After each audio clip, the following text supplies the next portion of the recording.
Bueno, chicos, esta es otra clase de fonética, fonología y ortografía. Vamos a ver ahora una breve explicación de el tema de los rasgos pertinentes o funcionales, es lo mismo, la neutralización y el archifonema. Recuerden siempre que estamos en el plano de los sonidos, no de las grafías. No estamos viendo en este momento la ortografía de una palabra, sino la forma en la que suenan esos fonemas o sonidos, ¿sí? De una cadena fónica que son las palabras. Bien, vamos a ver entonces qué son los rasgos pertinentes en fonética y fonología. En una oposición fonológica de dos palabras puede haber solo un fonema distinto, ¿sí? Todos los otros fonemas pueden ser exactamente los mismos, pero puede cambiar un fonema. Por ejemplo, estos pares u oposiciones que les pongo acá, fíjense, quiso y guiso.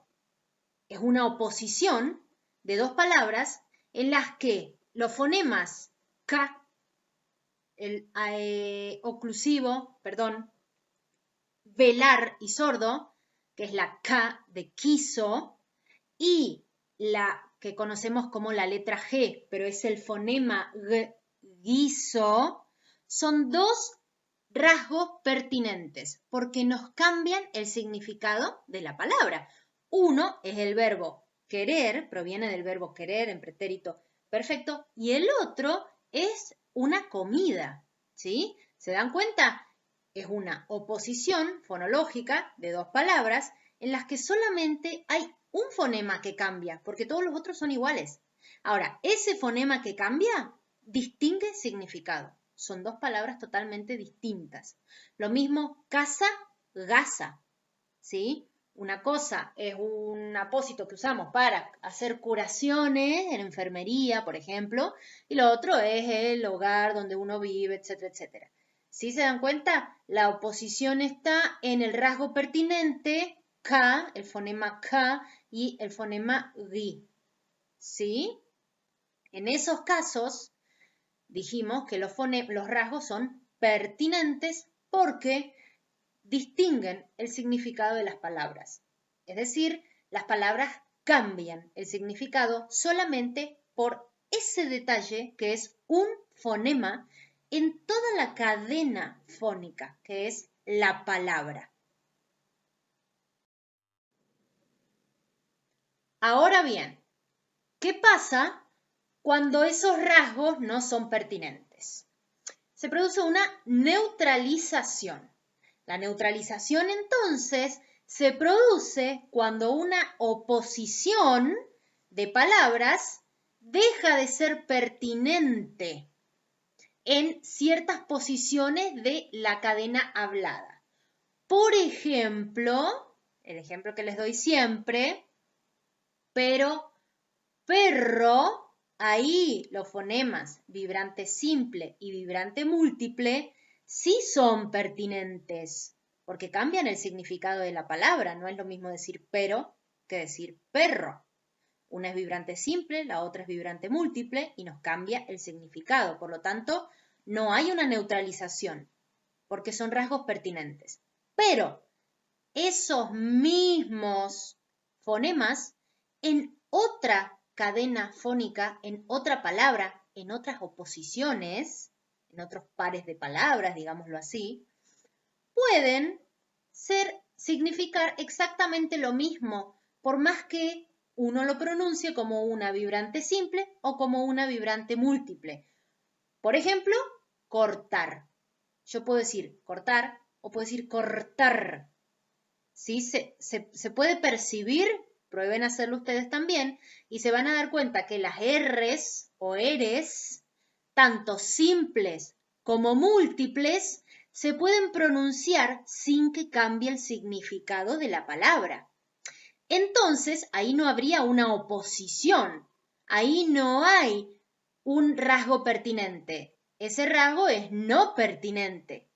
Y entonces se neutralizan ese rasgo que antes era pertinente, por ejemplo, que sea vibrante simple y vibrante múltiple, en esta palabra se neutraliza, porque se puede decir de las dos maneras y el significado sigue siendo el mismo, cortar o cortar.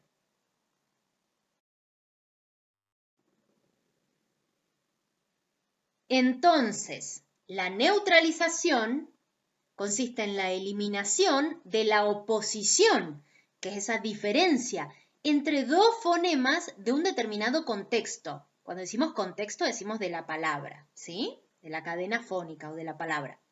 De manera que fonéticamente sean parecidos, aunque se trate de dos fonemas distintos.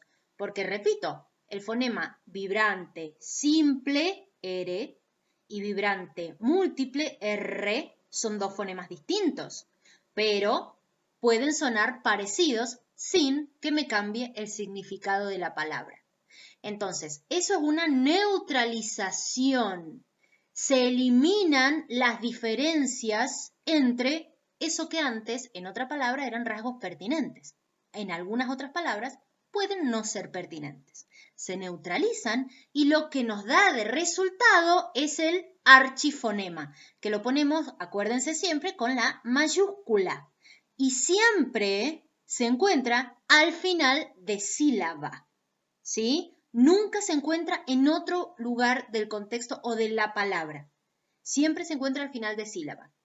Entonces, el archifonema se define como el conjunto de rasgos comunes a los dos fonemas de la oposición que ha sido neutralizada. Por ejemplo, ya dijimos, R y R son los dos fonemas vibrantes y son los dos alveolares. La única diferencia entre los dos es que uno es vibrante simple y el otro es vibrante múltiple. ¿Sí? Entonces, como en un determinado contexto, en una determinada palabra, yo lo puedo pronunciar de las dos maneras, cortar y cortar, como simple o como múltiple, ahí se neutralizan esos rasgos que eran distintos porque no me cambia el significado. El significado sigue siendo el mismo. Y el resultado es el archifonema. Entonces, el archifonema es el resultado de esa neutralización de la vibrante simple y la vibrante múltiple. En la palabra cortar, pero vimos la palabra amar. En cualquier palabra en la que la R, los verbos, por ejemplo, ir, los verbos terminados en ar, ir, todos esos recuerden que si estamos al final de sílaba, nos vamos a encontrar con un archifonema, porque se puede pronunciar tanto como vibrante simple como vibrante múltiple. Entonces, en esos contextos o en esas palabras, por ejemplo, cortar, no se especifica, cuando hacemos la transcripción, no se especifica si la vibrante es simple o es múltiple. ¿Por qué? Porque se puede realizar de las dos maneras sin que nos cambie el significado. ¿Está? Entonces, cuando se trate de un archifonema, lo ponemos con mayúscula y estamos indicando que se puede pronunciar como vibrante simple o como vibrante múltiple, porque no cambia el significado, porque no son rasgos pertinentes en este contexto determinado. En otras palabras, sí.